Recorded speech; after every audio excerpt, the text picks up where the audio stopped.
সবাইকে শারদীয় শুভেচ্ছা। পুজোর সিজন চলছে, তো এই মুহূর্তে বাংলাদেশের ইলিশ কিন্তু আমাদের পশ্চিমবাংলায় অনেক এসছে। আর এই ইলিশ মাছটা কিন্তু বাংলাদেশে পদ্মা নদীর ইলিশ, তো খুবই খেতে সুস্বাদু হয় বাংলাদেশের ইলিশ। তা এর দাম কিন্তু 2000 টাকা কেজি নিয়েছে, বাঙালি 2000 টাকা কেজি। ওজন কতটুকে?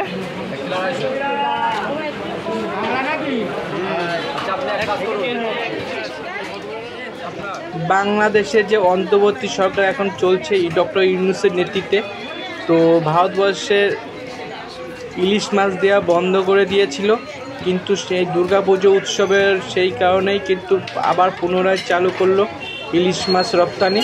আর এই যে মাছটা কাটছে দেখতে পাচ্ছি, এটাও কিন্তু সে বাংলাদেশের পদ্মা নদীর ইলিশ।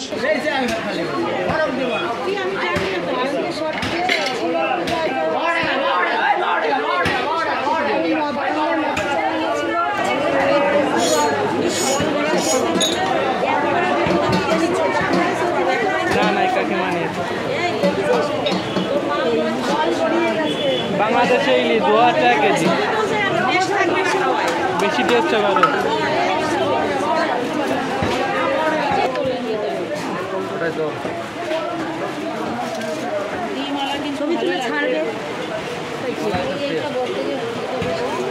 ডিম হয়েছে না, ডিমের টেস্ট বেশি মাছের।